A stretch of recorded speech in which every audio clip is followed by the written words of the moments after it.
Hello and welcome to the Changing the Perception of Sales podcast, Series 3. Last year, we spoke to SDRs, BDRs, and people earlier on in their sales careers about their journeys, tips, and why people should get into the industry. This year, we'll be speaking with sales and business leaders about their journeys, how they've made their success, and their insights into sales as an industry, especially what needs to be done to change the perception of sales. I'm Lizzie. I'm Kyle, and still for far too long, people have just been falling into sales. Through this podcast and by having conversations with industry leaders, we're looking to continue to change the perception of sales and make it a career of choice.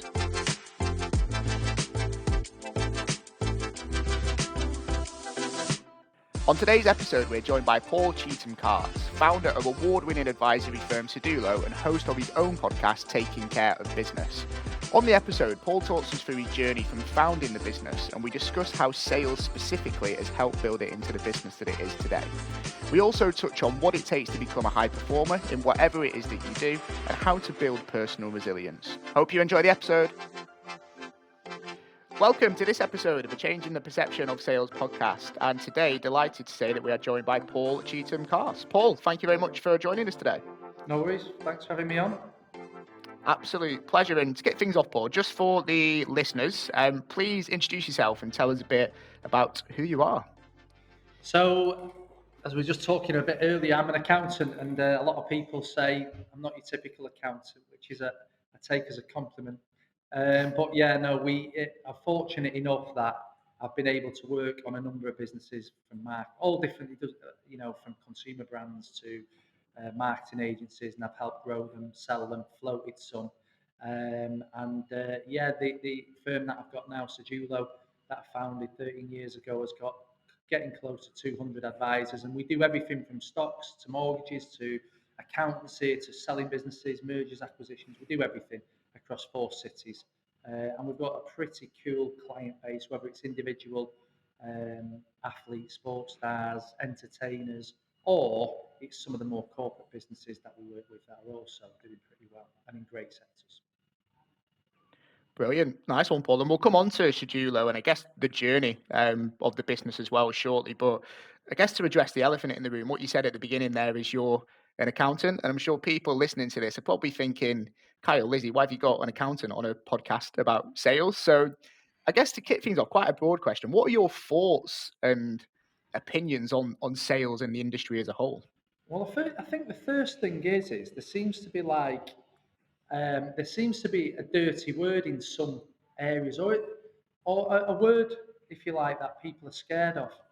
And we have discussed this in the past, Kyle, which is probably why you've got me on. But the thing about it is that when you're in sales, you can't avoid accountability, right? Now, I work in lots of organisations now where the more mediocre individual or the more mediocre organisation, what they try to move away from is accountability, because it highlights performance, which is something I know we're going to talk about in a little bit. So for me, I'm a business owner and I've founded businesses, and the reality of it is it doesn't matter whether I'm an accountant, a head of technology, a great fashion designer.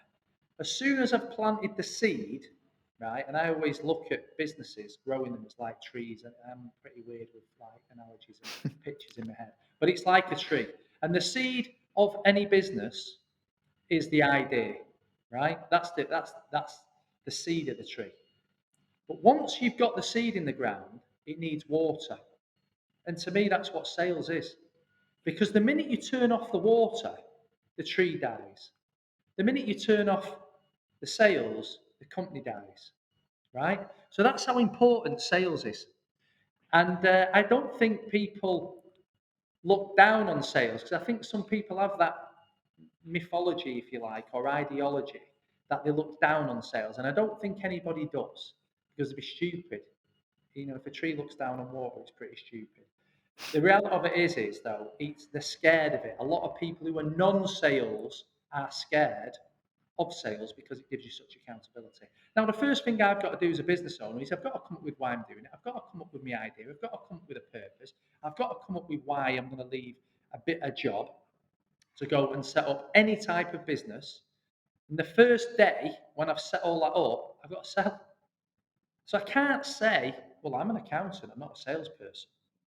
Because in reality, when I look at where I am today, and it's been slightly different along the journey, but probably I've been more of a salesperson than I have been an accountant, even though I own and run an accountancy or a finance firm, which accountancy is now a part of. And that's what I think about sales. It's the lifeblood behind every single business. As soon as it stops, it's game over, right? So um, the only reason people avoid sales, and I've got people who are put in managerial positions, in leadership positions. I don't have anybody in their job spec who's a leader in this organization that doesn't have winning new business.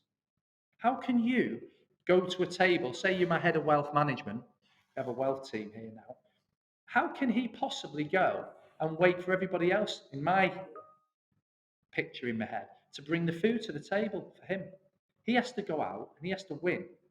He has to go out and win work. He has to lead by example. So all leader positions in my organisation, having the job spec, you have to do new business and win new business.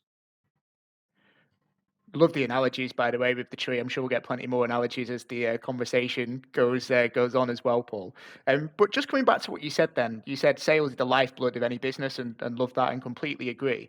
But where were you first introduced to sales? Because this is probably our perception of maybe accountants as well, but we would think that most accountants don't sell. Most accounting firms don't choose to have a sales team. And it seems like pretty early on you were aware that that was going to be integral to your success. So where did your first exposure to sales even ever come from? And the thing is, right, you don't know you're selling. Most of the time, you don't know you're selling. So I remember being in my second job that I had as an accountant, and I worked for an accountancy firm, and I didn't like my job. Right, it was boring. I didn't like the clients I was working on. So I've got a choice to do here. If I'm not a salesperson, I have to wait to do the work of what people are going to feed me, or I have to eat the food that people are going to feed me. Now, I like what I like. So if I want to go to a certain place, I've got to be able to afford the money to go to that place. If I want to work on a day to day basis in a job that I like doing, the best thing I can do is be in control of it. And the easiest way to be in control of that is to win my own work. So when I was at a job, and I've only ever had two jobs, I pushed trolleys actually. That was my first job at B&Q, in B&Q car park. But the two proper jobs I had after that, um, I didn't like my second accountancy job working in a practice.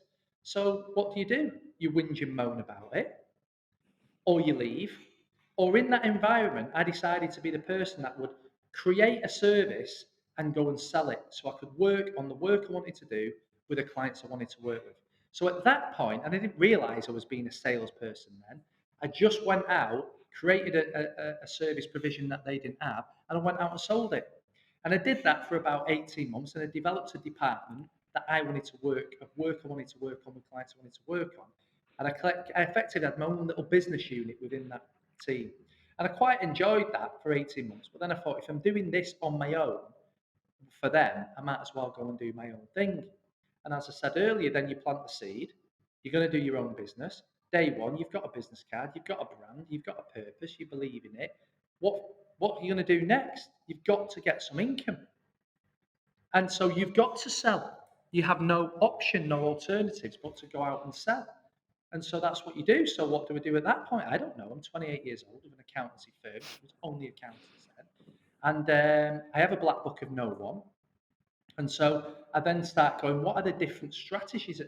How can I sell? I joined the Chamber of Commerce and I joined some of that stuff, but that doesn't work. I had a website, but too many people in business rely on the website being the sales team. Too many people do that because it's the easy way out. Then it's the website's fault, it's the traffic's fault, it's online's fault, it's the web dev agency's fault, it's somebody else's fault. I'd rather it be my fault, right? Because then I'm going to make it work. It's my fault. So then I just decided. So I did all that, and I did all the branding and all the easy bits, and then I started to send out e-shots or send out letters. And we started actually. I picked an industry, restaurants. Um, I used to be the accountant for a club called the Circle Club in Manchester, which used to be way back 15 years ago, probably now was the 17 years ago, was the only private members club. So I started to go, okay, that's my niche. Let me do a niche. So a niche then went to every restaurant and bar in Manchester with a set of false accounts, posted them through the door, and then rang them the next day. And one of them signed, and that he was about 800 quid a month. Um, so that was my first client. And then they worked with a creative, and he signed, and he was my second client. He was 50 quid a month. And I was absolutely buzzing to sign him for 50 quid a month because I needed 50 quid. I needed every bit I could get. And that was the starting position. That was the early days. It was putting all the infrastructure in place that might bring you new business, and you should do that. But then it was, don't rely on that because that could be out of your control and somebody else's fault. I need to rely on me. So I've got to knock on doors, ring people, and push, speak to people who had met. I didn't have that many contacts in business then because my family's not from that kind of world. So I had to get out. And that's what I did. What do you think, going back to the beginning there, what do you think are like the main traits or characteristics then that make a successful, I guess it's business person in general, but specifically salesperson? I bring this up as well because I know you shared recently, is it the sportswear brand you've got at the moment? Yeah, You said then there was the marketing agency, 50 quid a month, and I know you said you still get the same buzz and thrill from selling a £20 top yeah, online for the new brand. So just yeah. linking it to that, do you think are the main traits then that a salesperson or someone that wants to be successful in business really, really needs to have? I think the thing is regardless of what the channel is of performance, you need to be hungry. It's as simple as that. Whether you want to be the heavyweight champion of the world, you won't do it if you're not hungry, right? If you want to be a good salesperson, you ain't going to be it if you're not hungry, And that's when you're employing salespeople, it's very very difficult to find which ones are genuinely hungry and which ones think they're hungry, because you can't kid whether you're hungry or not. The results in the end are going to speak for themselves. So when I set out and I've got to pay, I actually bought my first office was on Deansgate in Manchester. Can't remember, but let's say that was two. Some people start off in the bedroom or in David Lloyd in the gym, where they can just go in. I wanted the pressure. So I said, I'm going to get an office. And it was about 2,000 square foot in Manchester. So I don't know, let's say it was three grand a month, 4 grand a month.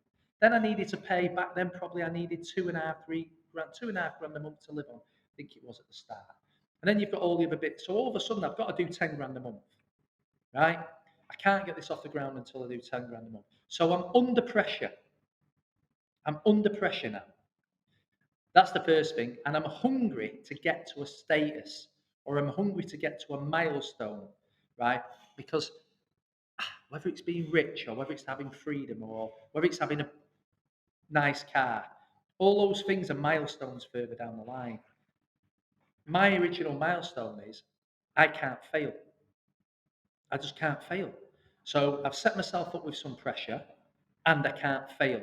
So I'm burning inside with hunger. I will do whatever it takes.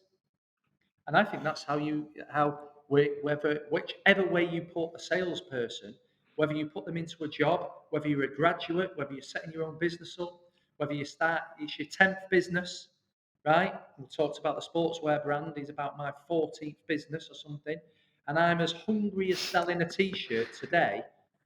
Well, I'm more hungry selling a t-shirt today at the start of that project than I am about Sedulo, which turns over tens of millions, right? So I get more of a buzz, right? In the overall, it means less selling one t-shirt or not.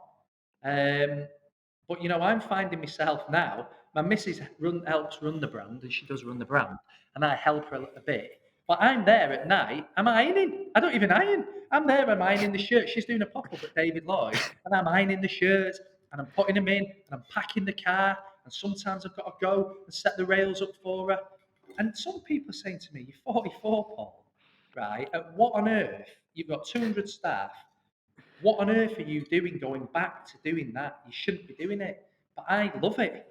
And I'm hungry. Why am I hungry? I'm not hungry in any way, shape, or form about our sportswear brand. I'm not hungry in any way, shape, or form about how much money it's going to earn. Because the truth of the matter is, if I sold Sedulo, I wouldn't have to work ever again. I'm hungry to make it happen. I'm hungry to make it work. I'm scared of failure. And those things create the desire, the passion, the determination, the discipline that you have to then put around that, right? They're all the things that you need. It's behaviours. And here's some of the things that I think in the past I've always been a target driven individual early days. And in the end, I changed that to being a behavioural driven individual that hopefully then leads to hitting the right figures. Simple as that. So salespeople, and you know what? You can't. It's not easy to keep going every day, is it? You know, day in, day out. I've been going almost day in, day out It's now for tough. 20 odd years. I'm 44. But I've got purpose. That means in the dips, I'm able to rediscipline, refine, you know, find something new. You know, it's not the most politically correct answer here, but sometimes you just go stale. And if you're going stale and you're lacking purpose, and that's relating to a lack of hunger and drive, you actually need to just find something new. So I'm in a sportswear brand, which is completely different. I'm in a nutrition brand. I've got a travel agency. I go into new things when I feel like me, who's a pretty full-on character, I can still get dips. So it's what else can keep me repurposed, but more importantly, determined and hungry. And that's what's going to define whether you sell or you don't. A lot of really useful and valuable stuff in there. And I know Lizzie's going to kind of touch on be the standard and high performance shortly, so I don't want to eat into that too much. But just on hunger, you mentioned a lot of people say that they have it, and a lot of people actually do have it. How do you, when looking to then invest in people, bring new people into Sedulo or the other businesses, how do you distinguish the difference between the two? Very difficult, isn't it, right? It's very difficult because when you get into the top, the closer you get to performance, the narrower those margins gets. So if you're in a graduate pool, right, you've probably got the ability. I'm just trying to make sure I get this right. But what I'm trying to say is it's very fine margins, and a lot of people believe that they've got all the things that you need to be successful, and then a lot of people haven't. So as somebody who's recruiting, it's very, very difficult in those early, certainly in interviews to tell. But what you do want, I had 2 interviews the other day, and somebody said to me, I really want to join your company. I've listened to your podcast. I listened to your first one, which was your journey, and I listened to such and such a thing, right? And so straight away, I think this person cares about this job, right? You've got to understand in a graduate Mm. pool, we know everybody wants a job when you're a graduate because you need a job, right? So, but what an owner or a manager is trying to look at is how much can I get the genuineness out of this individual? Because everybody's going to say, right, so that was the first interview. The second interview was with a guy who was hard of hearing. And I started the interview, right? And he could be anyone. And he said, just so you know, I wear a hearing aid, I'm hard of hearing. Okay. Next thing, we started chatting. He said, I really want to work in your organisation. I've been following it for 3 or 4 years. I've identified your organisation as one of them that I want to work for. Some might say that, some might not. Right? Some might say playing the game.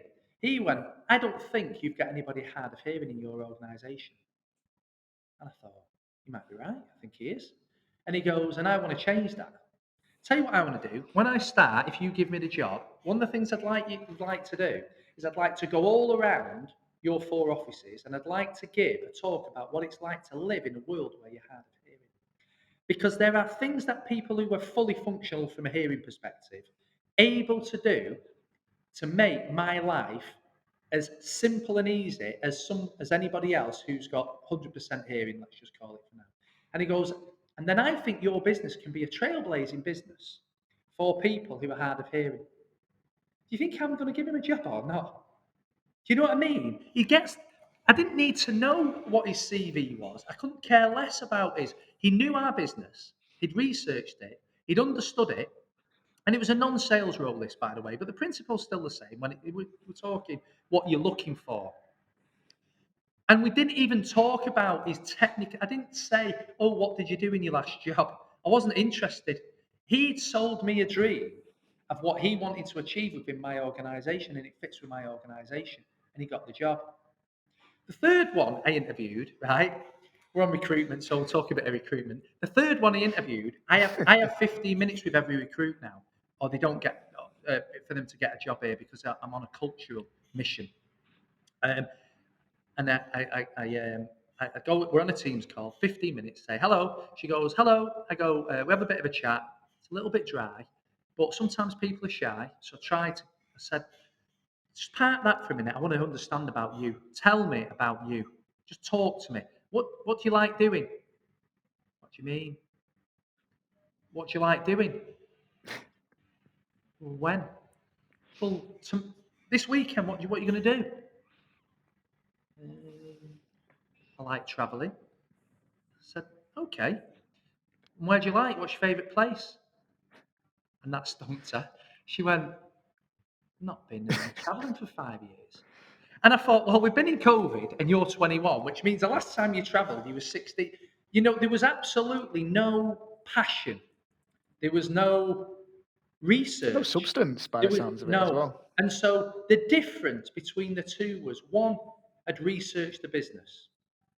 And you know what? If you want to join a business, you should just join a good one. You know, you should try to go and work in the best organizations that you can get in. And when you research those organizations and it comes across you want to work with them, with their culture, you understand their values, and you talk about them, that's how you're going to get the job for a start. Just bear with me 1 sec.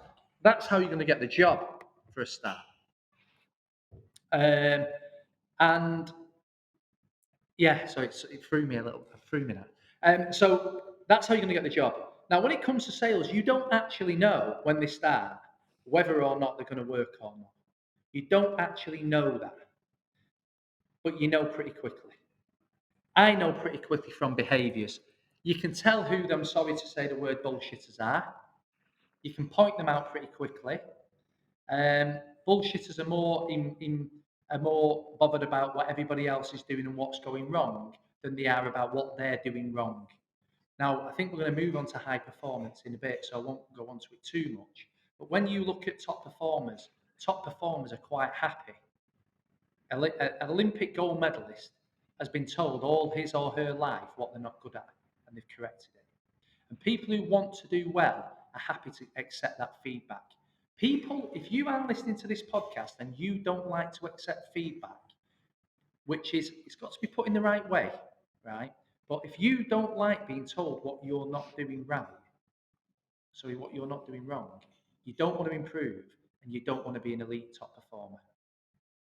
And I can tell the people that are receptive to positive criticism, positive and negative, feedback, positive and negative.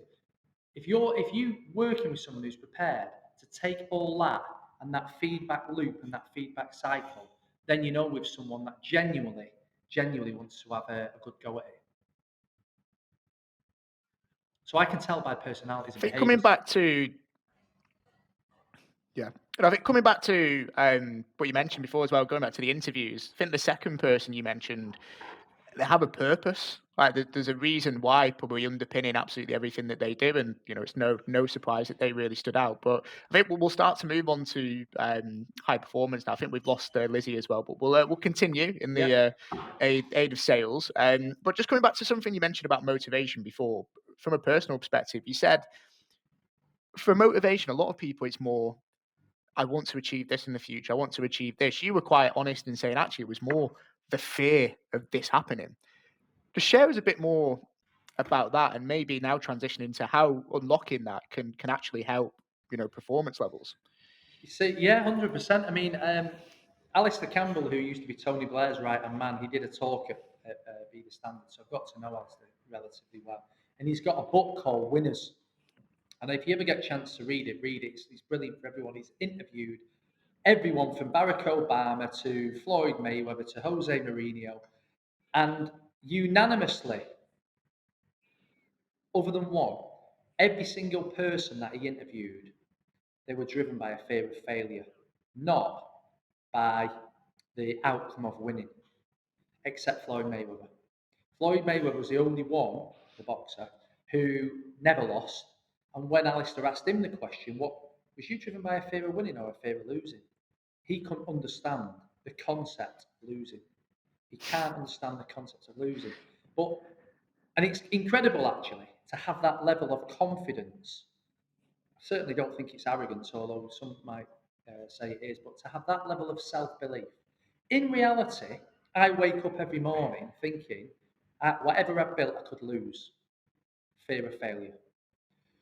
I interviewed Pete Cowgill, who got JD Sports up to 12 billion of market cap of business value. And the weight is not there now. It's been out about 6 months, but 6 weeks. He woke up every day scared to death about going backwards to 10 billion or 5 billion. And he was driven by the fear of failure. And in many ways, I think that's what most of us are driven by. And if we go back to sales, I think it's the same thing. You know, there's that competition where you want to win. But more than you want to win, you don't want to lose. You don't want to lose. So, yeah, I think that's where most people are driven by, from an emotional trigger. And when you get so there's that. But when you come to, you know, in life, when it comes to numbers, when I first got a job, I wanted to earn my target, and I don't know where this comes from, but for every year alive, I wanted to earn that equivalent salary. So when I started on 12 grand a year, right, as a trainee accountant. But when I got to about 25, I was on 25 grand a year, something like that. And I thought, I've hit my first milestone for me. But let's be honest, Kyle, how long do you think that lasted? It lasted about 2 months, right? Then I wanted to earn 30 grand. Then I thought, God, if I earn 50 grand, that's a load. And by the way, when I set my business up, it was like, if I can do 500,000, then if I could do 1 million, and if I could do 2 million, then I could do 5 million, then 10 million. I thought there'd be milestones along the way that would tick the box, but it doesn't tick the box. So numbers are not a bad driver because they are a KPI that keeps you. And plus, it's like a carrot in a cartoon. That just as you get close Carrot and a stick, yeah. they move it, it's gone. And I think that's okay. But when you actually understand your real drive, it won't be numbers. Numbers will just be, what do you call it? It's almost like a plastic driver. It will not be. I don't know anybody who's ever hit the number that's been satisfied or felt content. I don't know of a person. I actually don't know of it. You're going to be driven. You might be driven by memories. You know, you might be driven because you want nice things. But by the way, when everybody gets nice things, they get bored of having nice things. Some people get the next nice thing and then realise they're bored of the next nice thing. But it's not a bad thing to be driven by money, that's for sure, because what money does do is it opens up the ability to what I think is important, which is memories and life experiences. And some people would disagree, but I wouldn't. I've had a lot of really good life experiences, and it's all been due to being able to push the boat out every now and then on spending money. And to do that, you've got to earn it. Simple as. I think on money, Floyd Mayweather probably is one of the ones that really is motivated by money as well, seeing some of his videos and the amount of cash that he likes to collect as well. Do you know But I why he think does that, though? Do you know why he does that? What he's actually doing there is he's actually building a persona. Coming back to the pressure I said before, everything he does, I think people can misconstrue him. I don't know him, by the way, but people can misconstrue him and think he's doing it for. Chris Eubank Jr. has got a fight coming up with Conor Benn, and he's doing similar stuff. I know Chris, and Chris will be doing that in the way Mayweather's doing it. It builds a pressure. It puts them under pressure so they can perform at that very minute level that they need to overcome the adversity that they're about to go through. So with Floyd, he doesn't need more money. He doesn't want more money. But if he keeps talking about the best ever, just that, forget the money part, the best ever he talks about, that puts him under all the pressure he needs to not cut corners. And in life, I think we should all have stuff like that. I've gone out and I've sometimes said things that I think people could think, God, that's really showy off you, or that's really, boastful. And I'm not actually that. I'm not, I've got a 6, 7 year old car that I drive around, right? And I love the fact that I've just got, and it's a bit beaten and bashed up now because I drive to Liverpool, London, Leeds. I go all to my offices all week. I put the miles in today. I haven't started sitting on my laurels. I put the miles in and I'm driving around. So there's no point in me getting a flash car. Um, but I think it's good sometimes when you have those big, big goals that everybody else thinks might be unattainable. And it gives you that it gives you that, once you put that statement out, it makes you accountable. Floyd Mayweather was accountable for being the best ever, so he can't lose. Who do you think will win on Saturday, Paul? I mean, this will be released after the fight, so we'll really get to test your predictions here. I am a big boxing fan, and I helped Chris on the I helped Chris on the contract, but I think he's going to win. I like them both actually. I like Conor Benn; he's a nice guy, but look at the pressure them two are putting themselves under. They're both. If one of them loses, this is more than just a fight, isn't it? This is the name. It's This is your legacy. family. This is your legacy. This is your history. But it takes some real balls to put yourself under that level from both fighters. I think Eubank wins because he's too big, and I think he wins on points. And I don't. And I think nobody loses then. But I think Ben will lose a little bit because his name is then part of the losing Ben dynasty. And for those two who are so high, but imagine putting yourself under that pressure. But every day we've got a choice, Every day we have a choice. Do we put ourselves under pressure and see what happens and try to achieve?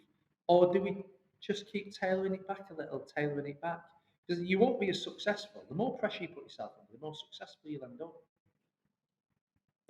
Cool. Yeah, we're in Lisbon at the weekend, so I have to find somewhere with the fight on. But it'd be interesting anyway, and we'll come back to your prediction. But we're kind of transitioning onto the conversation now. Anyway, we've talked about sport and other things onto high performance. So just want to touch on Be the Standard. So it's something that you've launched with Sedulo. So look, rather than me go into it, please just share with the listeners what Be the Standard is and why you've kind of even put it together in the first place. Yeah, a couple of things really is number one, I'm quite passionate about high performance, and I've always had this. It's becoming a bit more mainstream, this ideology, but back when I was thinking about it was like, I don't know, 15 years ago.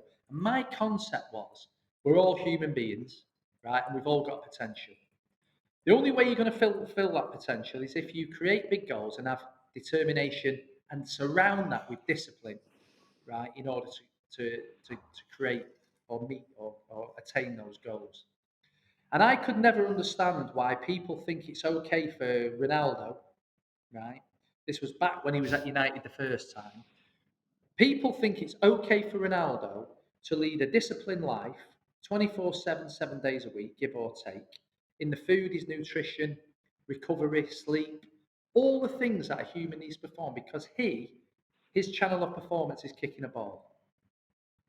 And yeah, my team on a Monday morning, so his arena is now Old Trafford. My arena is this, where I'm sat talking to you today, my offices or clients' premises. That's my arena.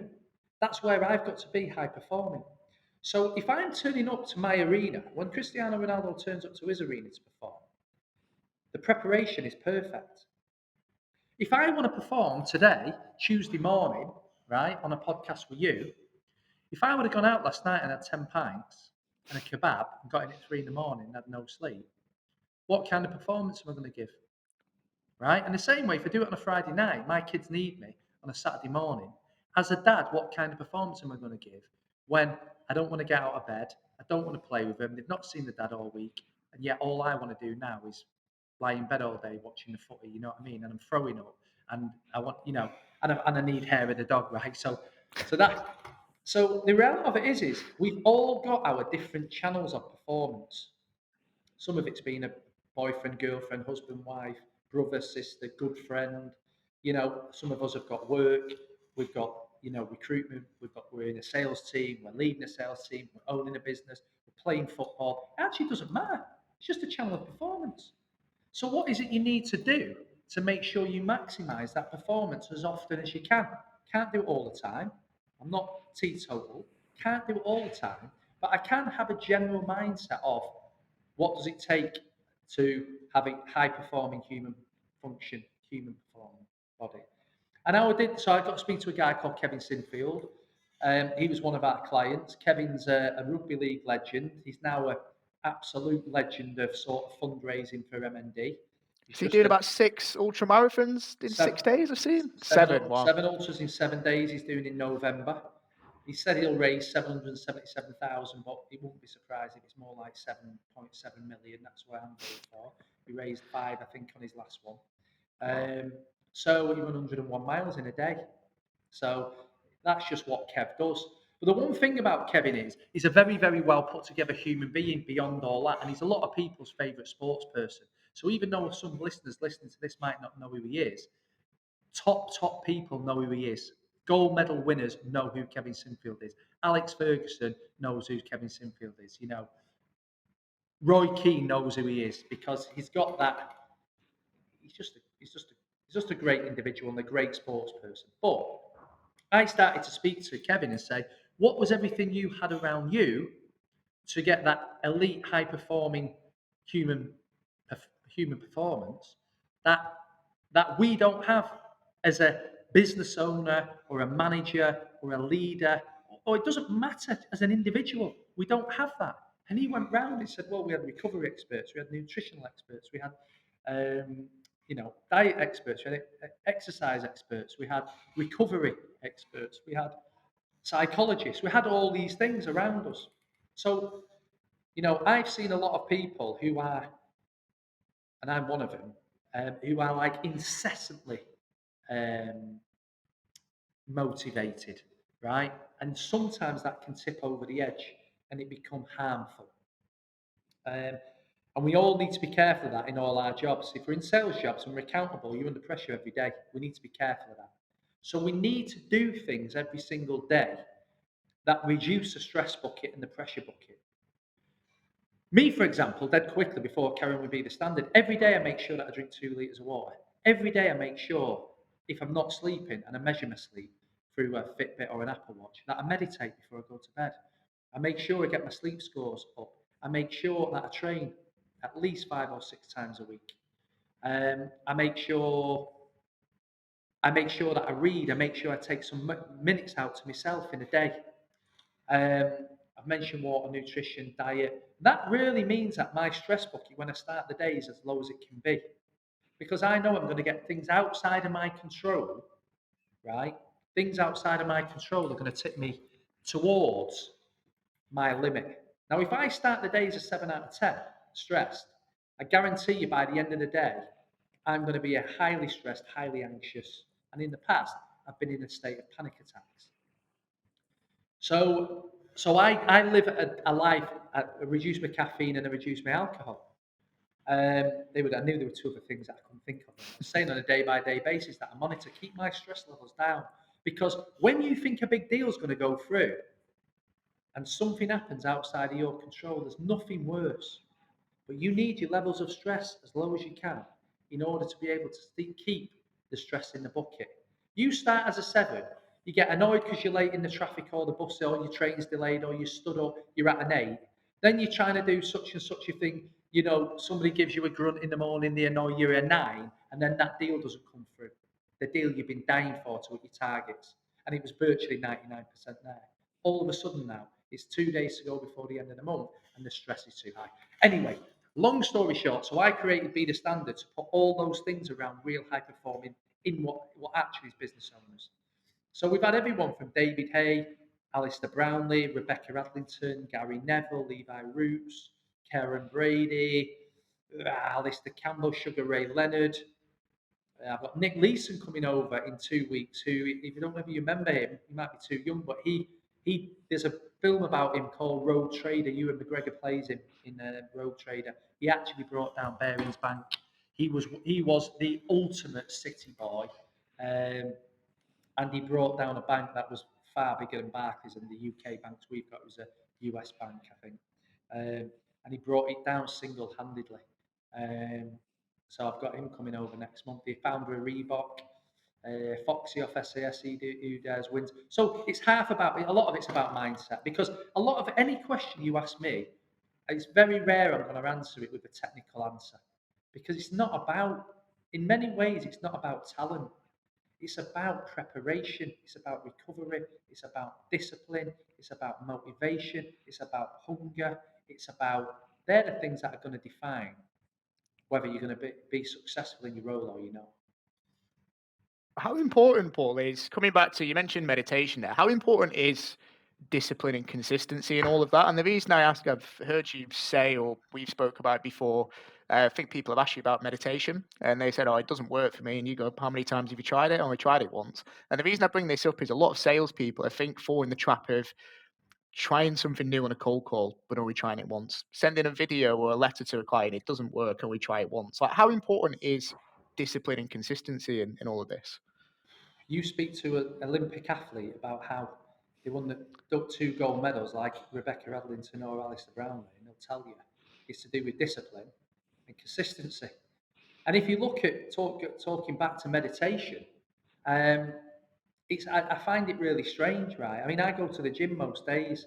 If you said to me now, Kyle, let's go and run a marathon, there's no chance. No chance. I'm a crap runner for a start. I don't like running, right? But am I capable of running a marathon? What do you think? 100%. Of course I could run a marathon. All of us on this podcast could run a marathon if we wanted to. And if we had the hunger and desire and then could apply discipline and consistency to our training, then we could run a marathon. Right? There's people who are 80 odd running marathons, so we should be able to run one. So what happens with meditation? So if I was about to run a marathon with you, I'd say, Kyle, let's go and do 5K. We do 2 5Ks, and then I'd say, you know what, we're not doing too bad, let's try a 10. And we'll see how we got on 10. And we'd build up to running a marathon. I don't understand how people think they're going to go from a headspace that's completely in where your head's spinning, you can't see the wood for the trees. If you're as bad as what I got, it was panic attacks, right? And they are horrendous. They are horrendous. Well, what are they like, Paul? Like, for anyone listening, that's They're like a you're lot of time dying. you don't know, do you? No, they're tragic. They're like you're dying. What's basically happened is there will be a build up to a panic attack, and it will probably be you're getting moody, your sleep pattern's not great, you might be getting a bit woozy. And what I mean by woozy is I would be playing football for my Saturday team at the time, and I'd think, oh, my heart doesn't feel right. My heart feels I could feel pains, bits of chest pains. Then you start to go, I'm like 28 at the time, I think, is this a heart attack? Is this like early onset of some real physiological issues? Then your mind starts going, right? So then you'll get lots of headaches. So there'll be some physical things that are saying, your body's saying, I need you to slow down here. Right, and it could be lots of headaches, like I say, it could be the palpitations, could be your mind's just starting to think those like weird thoughts, intrusive thoughts. Your body's starting to tell you something. Now at 28, you don't know that. 28, you're just like, I'm powering on here, I'm out at 4 o'clock in the morning, I get back up for 7, that's what I do, I'm built for this, it's that kind of thing. When I had a panic attack, that was the body saying, I've given you enough signals, you've not listened, fuck you, I'm taking control. And it takes control of your body.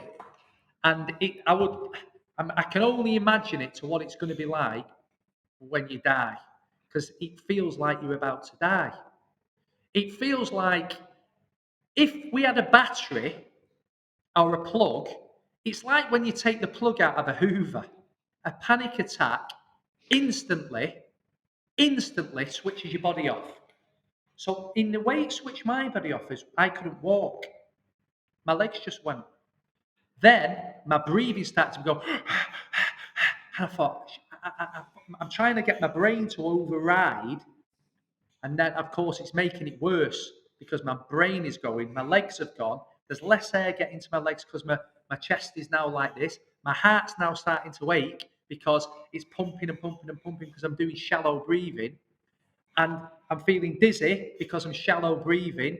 I've got no air in my legs, which is why they give way, because my heart and my lungs are now starting to be do do do do do, and all of a sudden, physiologically, now your body's gone into a state and you can't stop it. What it actually does, your body, for anybody that does it, I think there's only a, because you think I'm going to die, right? And it's tragic. If people have been through it, they will know what it feels like.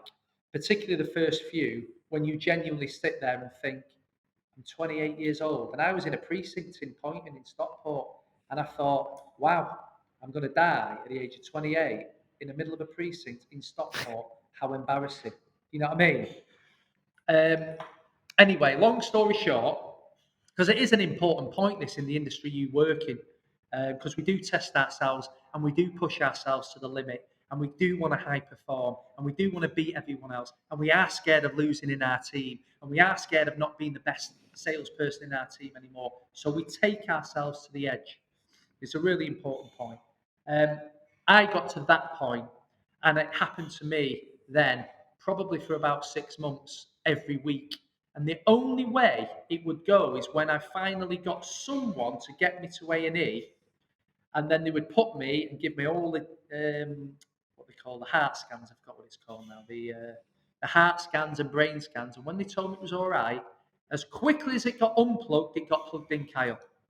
Soon as he told me your ECGs come back fine, your brain scans come back fine, all of a sudden, woof. And that's how it was. It was like unplugging and plugging in. That's how a panic attack happens.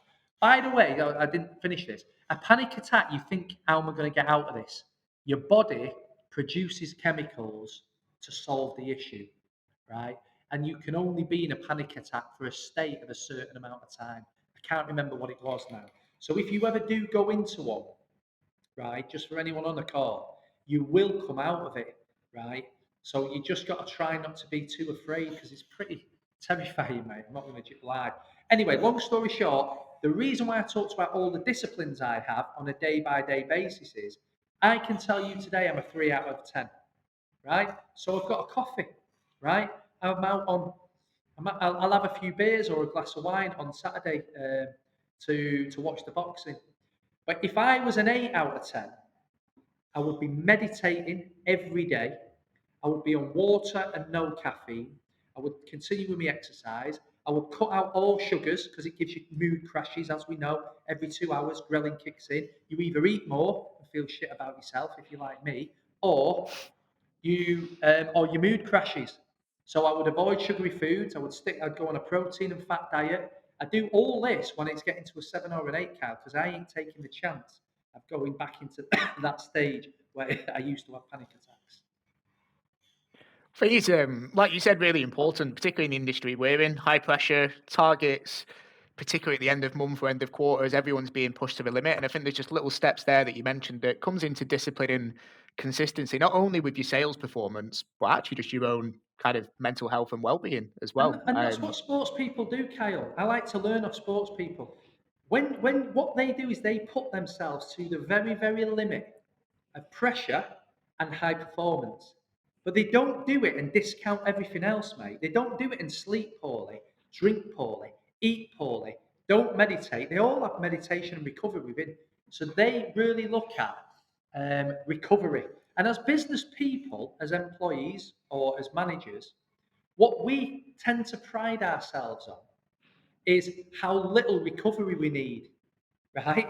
In the early days, all I used to do was go out till 2 in the morning, right? Try and network, get drunk, try and get clients, burn the candle at both ends, and get up the next day. And I would be proud of being in work first, even though I'd just been out till 2 in the morning.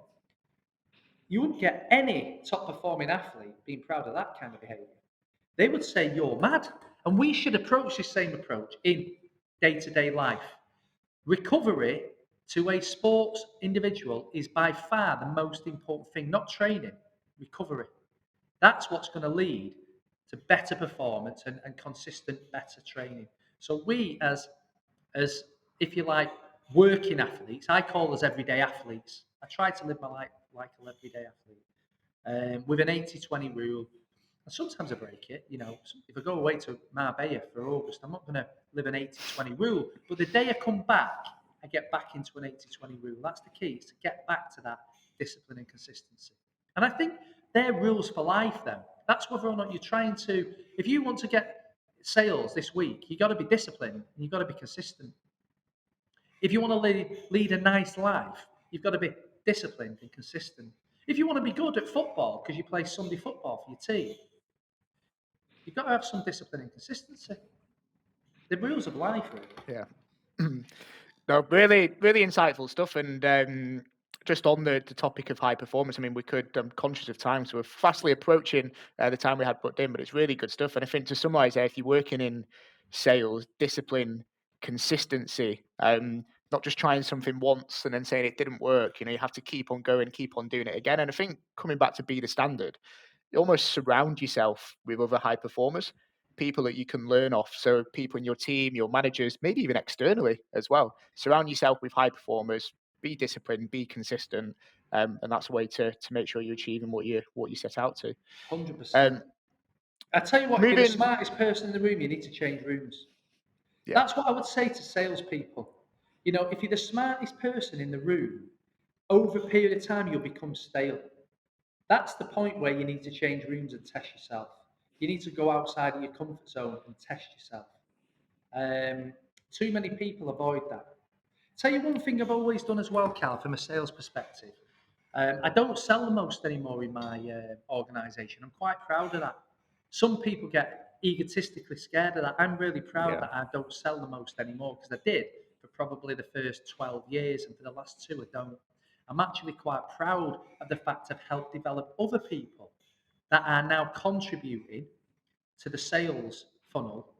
And I feel like my advice to some of the people there in sales is to leave your ego at the door. I think that's sometimes where we let ourselves down. We do become a bit too Billy Big Balls, and we don't actually need to be. There's no reason. Actually, what we need to do is build other people around us. That will help us grow. Everybody grows when everybody grows. So I think that's one tip that I would say to people who are listening in the sales. The other thing I would say is this. As you know, I'm quite loud and I'm quite outspoken on views. You haven't got me on politics yet, but quite outspoken on coming on to views. that. Yeah. What I would say is this. I give myself, I feel, a position to be outspoken because I behave with integrity at the heart of everything I do. And what I've also realised about sales is this.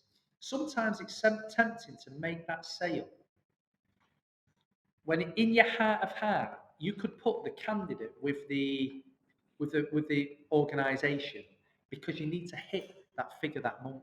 That might be the deal that takes you to your target, or over your target, or into your next banner, or into your next. I've always resisted the urge to do that if it's not the right thing to do.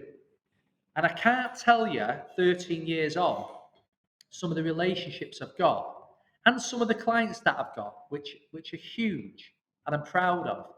There's been times 10 years ago where I've known those people lesser, and I could have brokered a deal or done a piece of work that wasn't quite right for the client, but it earned me money. And I've resisted that. I've resisted that ability to do that, and it's always held me in good stead. It's always helped me develop relationships, and it's allowed me to be who I am. It's allowed me to be outspoken because it comes from a place of integrity. So if I was speaking to a team of salespeople now, one of the main things I would say is don't always think so short term, because you could ruin a relationship by hitting that could earn you fortunes in the future. And I've earned fortunes off deals that I've done 10 years after with a guy that probably would have walked away from me 7, 8, 9, 10 years ago if I would have done another deal that he would have done if I'd told him to do it. Do you get what I mean by that? Yeah, no, it makes sense. And I think it's so important because particularly again in sales or just in business, it can take us so long to build relationships or to get that client on, but it really doesn't take long at all to potentially lose it. And by doing something without integrity or not doing the right thing, you're very much at danger of doing just that. So I think it's particularly again in the sales industry, I think it's really, really good advice. You mentioned then we've not spoke about politics yet. This absolutely is not a political podcast at all, but quite naturally with what we want to touch on next. I don't know, we may hear some of your opinions, Paul. We'll see. But with you being an accountant, as you said at the beginning of the episode, there's been quite a few changes since we last spoke with the economy, whether that be exchange rates, slumping, U-turns in policies. Everything is ridiculously expensive, mortgage rates, etc. So it'd be good just for the listeners really to get your thoughts on the economic landscape over the next 12 to 18 months and advice you would have for salespeople selling through it. Yeah, I think it's going to be tough. There's no doubt about it. We're due. It's been quite weird the last few years because it's quite cyclical, you know.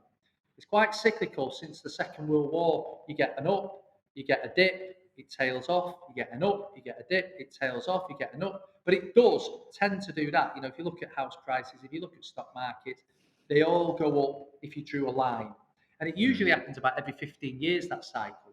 So we're due one because we had the crash in 2008. So we're due a recession.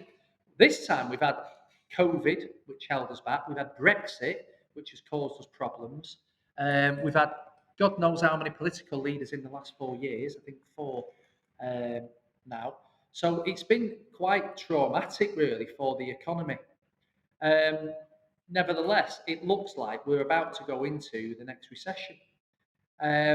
What happens during a recession?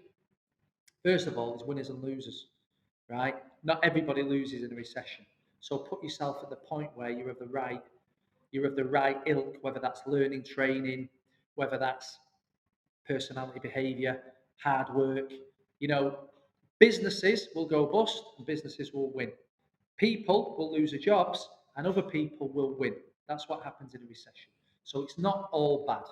The other thing to note about a recession is they don't last forever, right? So if it does get bad in a recession, it's not the first recession we've ever had, right? It's about the 15th or 10th in the last decade, give or take. So we will come out of it and there will be opportunities to come out of it. In terms of how it's looking, we, I mean, politically we're in a mess. We're really, really right wing at the moment, and I'm somewhere in the middle. And what's going to happen, I think, pretty soon is we'll have a general election soon, and what we think, and I think Labour will get in. And when Labour get in, um, I think we need it. I think we need Labour. I actually think, coming back to complacency, you know what I said before, if the smartest person in the room, you need to change rooms. What's happened is we've had Tory government now for 15 years, and they've become, I wouldn't say the smartest people in the room, but what done is become complacent with that, and they've gone really far right, which is why they've cut tax for all the wealthy at a point where we're facing austerity, which is criminal, really. And it just shows they don't get, in any way, shape, or form, the mood of the nation. So what I think will happen is Labour will get in and they will bring us back to the left. They'll bring us a little bit more to a socialist. And we need to care about people. And so I think it's the right time to be in a recession, to have people running the country who care about people. So that's my politics side. But so what will happen is there will be a bit of a mishmash of jobs. You know, the recruitment sector is absolutely buoyant at the moment. And I don't think there'll be a recession in the next 6, 9, 12 months. So get in, make hay while the sun shines. If you can, keep a bit aside, right? Keep a bit aside. Don't normally I'm quite an advocate of spending your money, which is a bit weird for an accountant to say. But what it does is it forces you to go and make more. You know, we all know when you start getting comfortable, you maybe lose a little bit of that edge and a little bit of that hunger and a little bit of that work ethic that got you to where you are. It's very hard to keep going. The recession will keep everybody edgy. And that's not a bad thing. So I wouldn't be too worried in sales per se. I think the recruitment sector will not continue with this wave of buoyancy that it's just had. And I think it will start to become hard again, right, to get the sale and get the deal, get the client. So if you're riding the wave now, my key thing is don't be complacent, because everybody's riding that wave. You're not a superstar if you're doing good figures today in recruitment. You might be, but you're not certainly a superstar, because everybody is a superstar. And that never can last for long. So when we have a recession, all it does, Kyle, is it resets.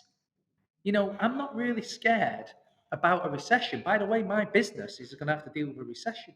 But what will it make me? It will make me re-pressurized. It will put the pressure on me. We talked about it before. It will make me have to challenge where we are and what we do. I'll have to challenge myself. And, it will resharpen. We'll have to resharpen our tools. That will be me as a business owner. It'll have to be you. It'll have to be graduates out there, salespeople in jobs, leaders in sales jobs. It doesn't matter who it is. We'll all have to sharpen our tools, because it is going to get more difficult to do the numbers you're doing today. And coming on to, you mentioned about money then, as an accountant, your advice is to spend it, maybe going against what many other accountants would do. But one thing I was keen to get your I won't thoughts spend on. it now. I try and just put a little bit of wool on your back, just so that if Yeah. there's a rainy day, you've got a little bit of something.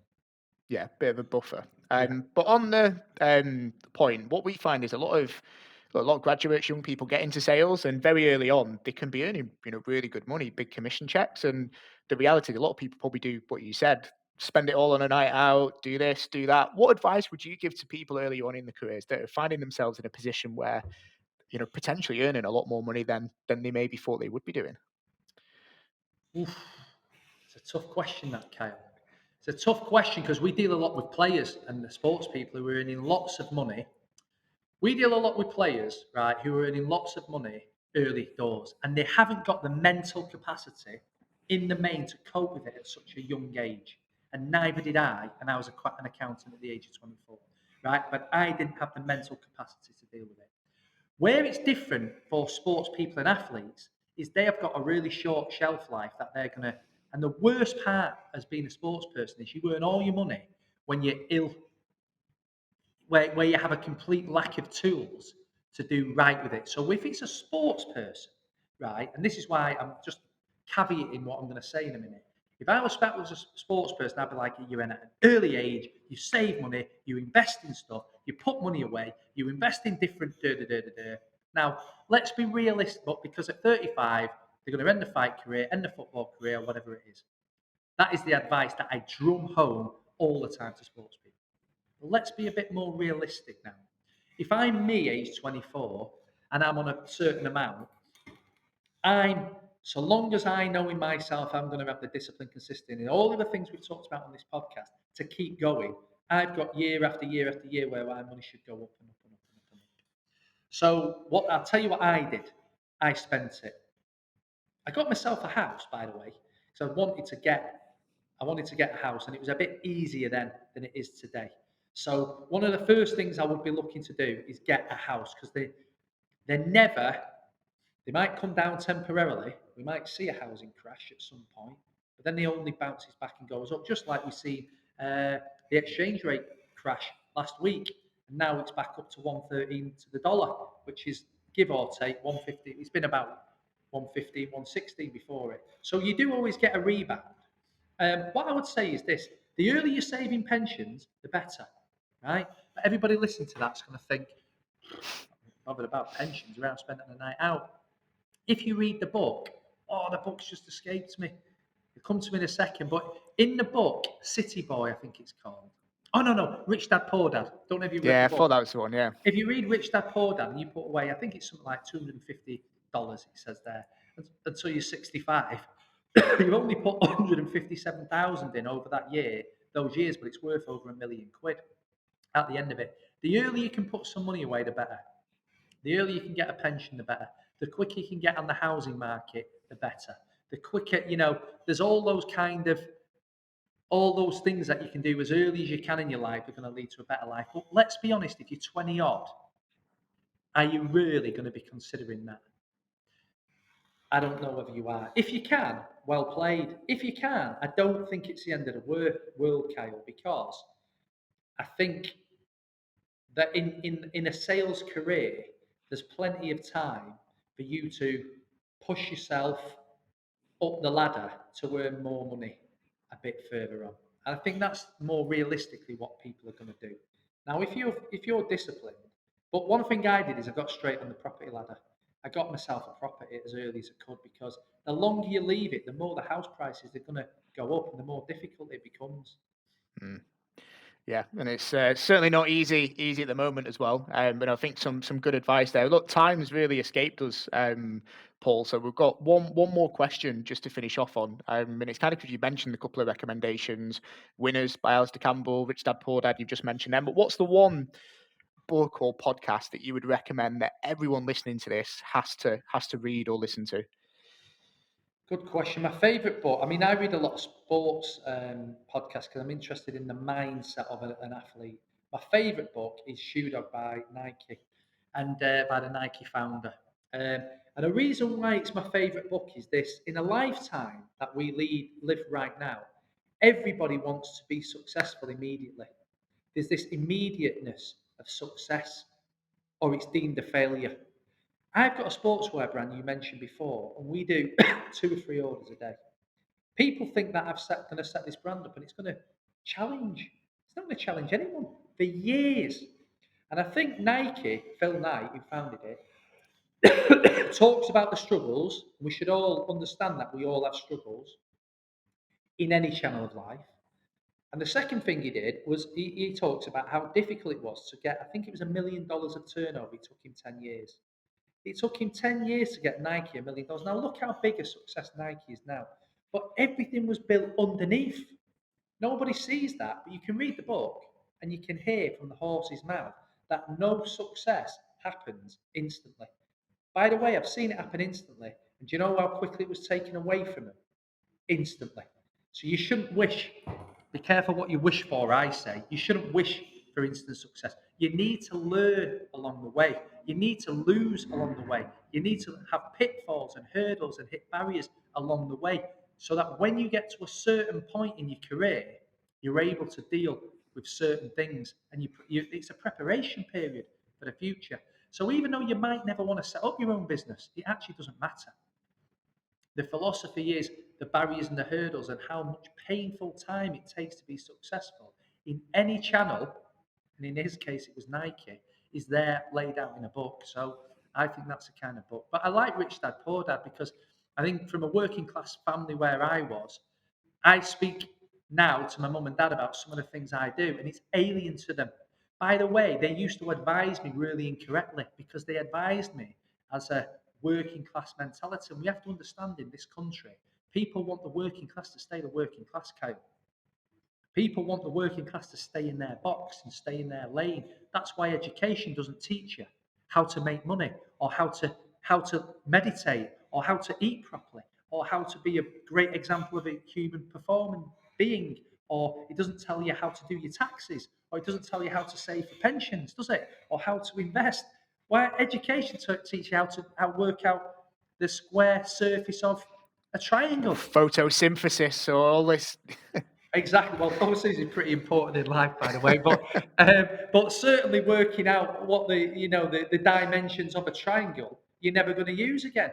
So on that point, I think you do have to, if you're on a pathway to succeeding, you do have to be careful who you listen to. By the way, that is on the anti-flip of what you just said. Be careful who you listen to, because there's a lot of podcasters out there that are talking bullshit. Right, they're saying things that they've not done, and and there's a lot of people out there who are even well-meaning, who might give you the wrong advice, particularly because we live in a system that's trying to keep people down and not propel people up, if you ask me. What a way to finish, Paul. I hope you've enjoyed being on the other side of it today, taking a break from usually hosting a podcast, and really appreciate you taking the time out. Thanks for having me. It's been good. Thank you so much for listening to the Changing the Perception of Sales podcast. Please subscribe and follow for more. If you like this content, also please check out This Is Prime on all our social media channels, and also Kyle Gallagher and Lizzie Formisano on LinkedIn. See you next time.